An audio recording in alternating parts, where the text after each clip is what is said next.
Olá a todos, me chamo Pedro Inácio Silva de Negreiros, eu sou aluno do curso de Bacharelado em Direito da Universidade Federal do Amapá. Esse trabalho é referente à disciplina de Direito Administrativo, lecionada pelo professor Dr. Raul Galad. Nosso tema é Administração Pública, SUS e Pandemia no estado do Amapá. Meu nome é Matheus Nascimento Raiol e eu vou falar com vocês a respeito da Base Normativa Nacional e Estrangeira a respeito do nosso tema. Iniciando pela Base Normativa Nacional, durante a pandemia de Covid-19, o Brasil implementou diversas legislações para reduzir os impactos na saúde pública e proteger a população de forma social e econômica. A Lei nº 13.979, de 2020, foi uma das primeiras respostas legais, estabelecendo diretrizes como isolamento, quarentena e medidas compulsórias, incluindo a vacinação. Essa lei permitiu que o governo requisitasse bens e serviços privados necessários ao combate ao vírus e exigiu transparência no uso de recursos públicos. Outro marco foi a Emenda Constitucional número 106 de 2020, conhecida como Orçamento de Guerra, que flexibilizou regras fiscais e orçamentárias para que o governo pudesse realizar gastos emergenciais sem as limitações da Lei de Responsabilidade Fiscal. Esse orçamento especial permitiu financiar a ampliação da rede hospitalar, a compra de insumos médicos e programas sociais.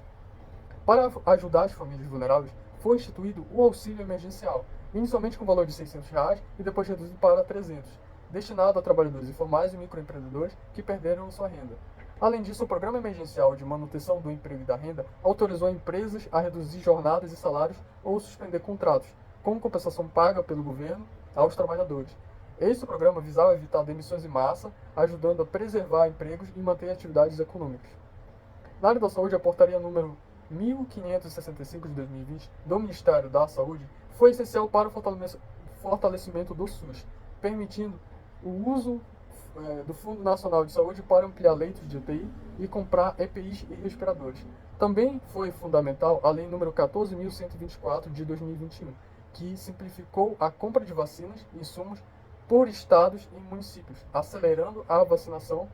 em larga escala. Essas ações mostram que o Brasil adotou uma série de medidas legislativas para enfrentar a crise, visando proteger a saúde pública, manter os direitos sociais e mitigar impactos econômicos. Agora falando sobre a base normativa no estado do Amapá, assim como o governo federal, o estado desenvolveu medidas locais para conter a disseminação do vírus e reduzir os danos. A Lei nº 2.499, de 2020, criou o auxílio emergencial Renda Cidadã Emergencial, composto por duas parcelas de R$ 120 para apoiar famílias em situação de vulnerabilidade, principalmente na compra de cestas básicas, com alimentos e produtos de higiene. O decreto número 1726 de 2020 estabeleceu o primeiro lockdown no estado, com o fechamento de atividades não essenciais e restrições na circulação de pessoas. Determinou o uso obrigatório de máscaras e proibiu aglomerações e implantou o toque de recolher. Outro decreto foi o número 1414 de 2020, que declarou o estado de calamidade pública, promovendo restrições adicionais e criando um comitê de crise para coordenar as ações de enfrentamento da pandemia, além de permitir o uso de recursos do Fundo Estadual de Saúde. Com relação à base normativa estrangeira, nos Estados Unidos, o governo também aprovou várias leis para enfrentar a pandemia. Uma das primeiras foi a Lei de Dotações Suplementares de Preparação e Resposta ao Coronavírus, que destinou 8,3 bilhões de dólares para a pesquisa e desenvolvimento de vacinas e compras de suprimentos médicos. A segunda foi a Lei de Resposta ao Coronavírus às Famílias em Primeiro Lugar, sancionada em março de 2020, que ampliou o acesso a alimentos para famílias de baixa renda e garantiu licença remunerada para trabalhadores afetados pela Covid-19. A lei também facilitou testes de Covid-19 gratuitos para a população. Em seguida, o CARES Act foi aprovado, um pacote histórico de 2 trilhões de dólares que incluiu cheques diretos para milhões de americanos, apoio para pequenas e grandes empresas e uma extensão dos benefícios de seguro-desemprego. Por fim, em dezembro de 2020, a Lei de Apropriações Consolidadas destinou mais de 900 bilhões, focando na distribuição de vacinas e ampliando os benefícios do seguro-desemprego, com a segunda rodada de cheques diretos à população. Fazendo uma comparação, do Brasil e dos Estados Unidos, essas duas nações adotaram diferentes abordagens para enfrentar a pandemia. Enquanto o Brasil focou no fortalecimento do SUS e no auxílio emergencial às populações vulneráveis, os Estados Unidos priorizaram estímulos econômicos mais robustos e apoio direto ao setor privado. Ambos buscaram equilibrar as medidas de saúde pública com o suporte econômico, adaptando suas ações às suas necessidades internas. Eu vou tratar da base doutrinária nacional estrangeira referente ao tema. Primeiramente, é importante nós entendermos o conceito de administração pública, que, segundo a doutrina majoritária, ela se estrutura em duas perspectivas, a material e a subjetiva. De acordo com Maria Silvia Zanella de Pietro, no sentido material, a administração pública ela compreende as atividades que o Estado desempenha para satisfazer os interesses coletivos, sendo regulado pelo direito público. Já no sentido subjetivo, refere-se não a essas atividades, esses atos administrativos propriamente dito, mas ao conjunto de órgãos e entidades que compõem a estrutura do Estado e que vão ser responsáveis pela implementação dessa função administrativa propriamente dita. Essa definição é complementada por Meirelles, Hélio Lopes de Meirelles, que é outro renomado doutrinador no campo do direito administrativo brasileiro, que vê a administração pública como a gestão de bens e interesses da comunidade, quero dizer, é sempre visando o bem comum e respeitando os preceitos legais e morais. Esse panorama nos leva a duas principais discussões. A primeira, referente ao princípio da supremacia do interesse público sobre o privado, que afirma, obviamente, a prioridade que o interesse público coletivo tem sobre os interesses individuais. No contexto pandêmico, esse princípio justificou as diversas medidas restritivas que nós vimos, como foi o isolamento social e outras intervenções, todas visando a proteção da saúde pública, o bem comum, Outra discussão, outro ponto da discussão muito importante é sobre o poder de polícia, que também é fundamentado nesse citado princípio, que é entendido como a prerrogativa do Estado para restringir o uso de bens, atividades e direitos individuais em benefício da coletividade. Como destaca Hélio Lopes de Meirelles, já citado doutrinador, o poder de polícia permite que o Estado estabeleça limites ao exercício das liberdades individuais para garantir o bem-estar social e a ordem pública. Já de Pietro enxerga o poder de polícia como um mecanismo de controle entre a liberdade individual e o interesse público, onde o Estado possui o direito de limitar certos comportamentos para preservar o coletivo. A base normativa dessa prerrogativa estatal, ela se encontra no artigo 78 do Código Tributário Nacional, onde legitima o poder de polícia, ao disciplinar os direitos e interesses em prol da segurança e da ordem pública. Durante a pandemia, que é o que nos importa aqui nessa discussão, o poder de polícia tornou-se um elemento crucial, permitindo que o Estado adotasse medidas rigorosas, como o fechamento de estabelecimentos, restrição de circulação, que foi a quarentena, o isolamento social. Também nós podemos citar aqui o próprio uso obrigatório de máscaras ou até uma certa coação no sentido de se vacinar, sempre com o objetivo, claro, de controlar a propagação do vírus.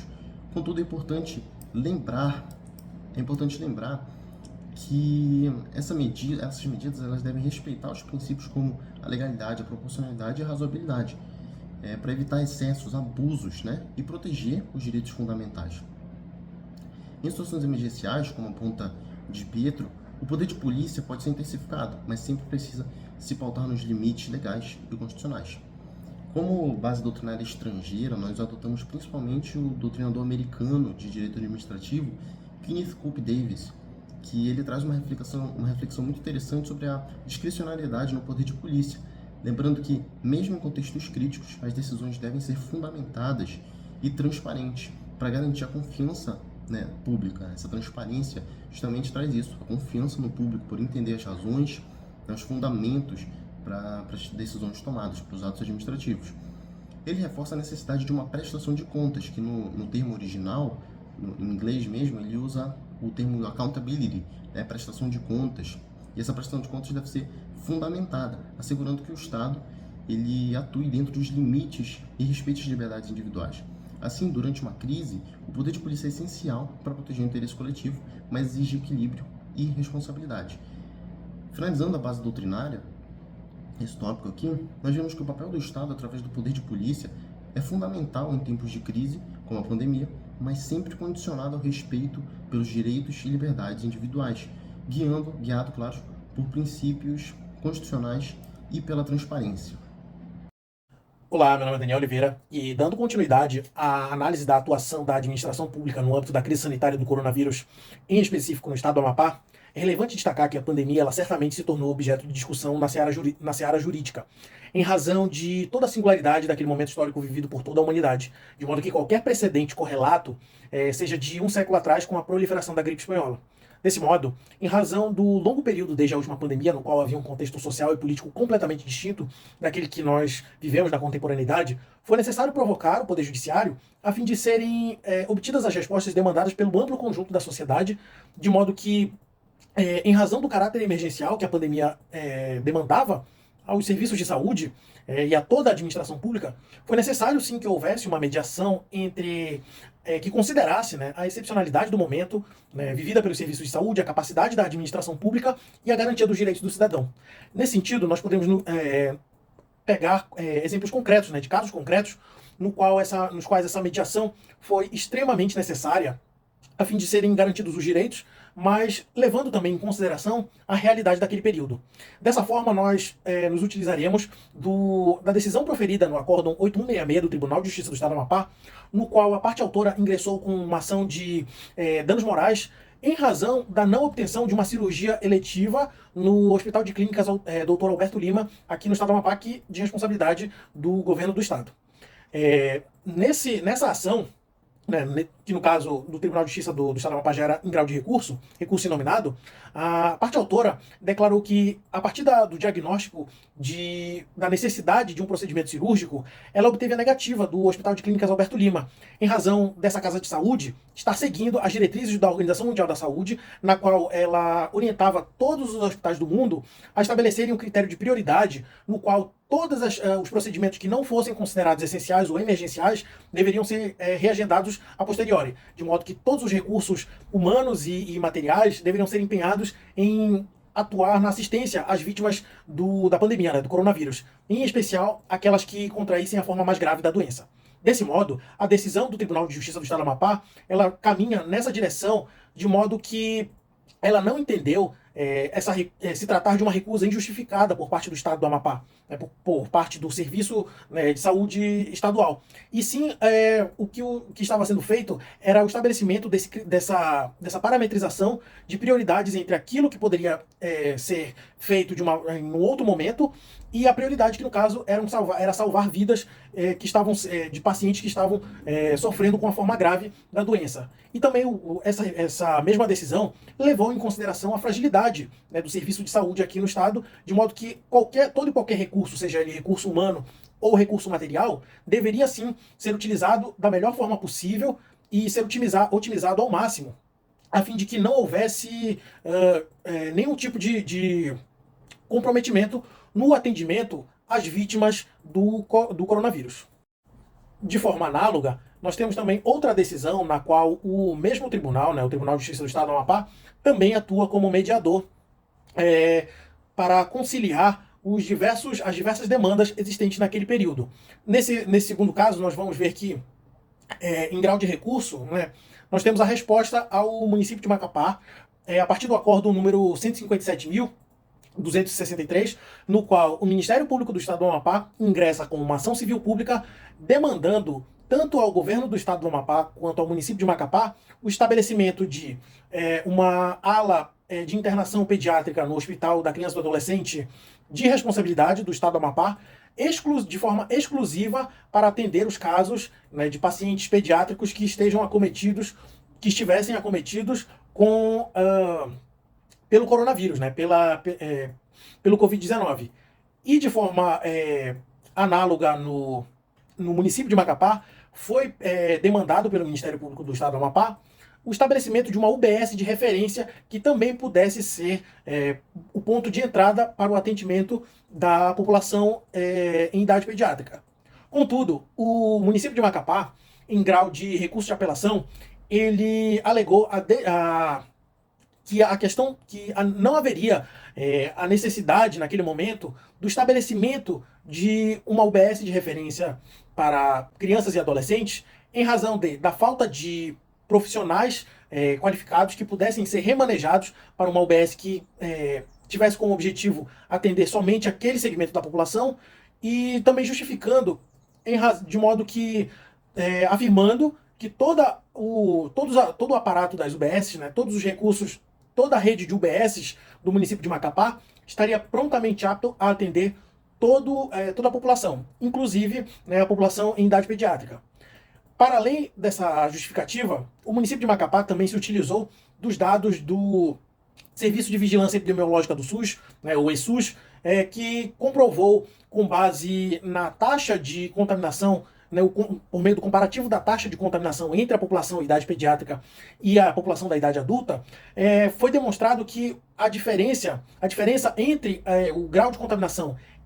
da população em idade pediátrica em relação à população em idade adulta era uma diferença muito grande. No caso, existia um número muito pequeno de crianças e adolescentes acometidos pela Covid-19 em relação à ampla demanda da população adulta. De modo que isso faria com que o atendimento à população em geral ficasse demasiadamente prejudicada, culminando em um possível agravamento da crise sanitária aqui no município de Macapá. Sensível a isso, o Tribunal de Justiça do Estado do Amapá acolheu essa justificativa do município de Macapá, mas também ressaltando que haveria sim a necessidade de um atendimento mais específico à população de crianças e adolescentes do município, de modo que acatou a justificativa do município de Macapá para o não cumprimento, para o não estabelecimento de uma UBS específica para crianças e adolescentes. Contudo, determinou que houvesse sim a criação de salas exclusivas para o atendimento pediátrico de pacientes acometidos pela Covid-19 em toda a rede de UBS do município de Macapá. Ultrapassando a realidade brasileira, nós buscamos como métrica de comparação o entendimento dos tribunais superiores nos Estados Unidos, que no nosso caso foi a Corte de Apelações do Estado da Flórida, que proferiu uma decisão contra o Estado da Flórida, que alegou, no caso, um entendimento contrário à determinação do Departamento de Saúde dos Estados Unidos, que determinou a vacinação ampla e restrita de todos os profissionais da saúde que estivessem na linha de frente do combate ao coronavírus. Na decisão, no pedido do Estado da Flórida, foi como justificativa para a não necessidade de uma vacinação de forma ampla a questão da objeção de consciência, que eventualmente vários profissionais, por questões de cunho pessoal, cunho religioso, poderiam eventualmente se recusar a se submeterem à vacinação, de modo que o Estado da Flórida poderia eventualmente sofrer uma debandada de profissionais da saúde em razão dessa imposição. Contudo, o entendimento do Tribunal de Apelações do Estado da Flórida foi totalmente contrário a essa alegação, justificando que o Estado da Flórida não teria como assegurar, ou melhor, não teria como garantir que haveria uma debandada, né, de profissionais da saúde, de modo que a vacinação para os profissionais seria de fundamental importância para evitar que eles fossem afastados dos postos de trabalho naquele momento tão desafiador, e também colocassem em risco pessoas que viessem a procurar os serviços de saúde, justamente porque elas poderiam ser contaminadas por esses profissionais que ficavam durante longos períodos expostos ao risco de contaminação. De modo que essa decisão demonstrou a importância da mediação também em outros ordenamentos jurídicos, demonstrou a importância da atuação do Poder Judiciário em outros ordenamentos jurídicos. Desse modo, é possível concluir que o enfrentamento à pandemia de Covid-19 certamente evidenciou o papel indispensável do Estado no uso de suas atribuições para proteger a saúde pública e a ordem social. Assim, ao exercer tal poder tanto no Amapá quanto no restante do país, a administração sempre agiu em defesa do interesse coletivo, de modo a promover intervenções essenciais à contenção do vírus. Com isso, a experiência vivida durante a pandemia ofereceu uma valiosa lição para o futuro, na qual a administração pública sempre deve buscar conciliar a celeridade e o respeito aos direitos, de maneira que a atuação pública estatal seja sempre um reflexo do equilíbrio entre a proteção coletiva e os direitos individuais.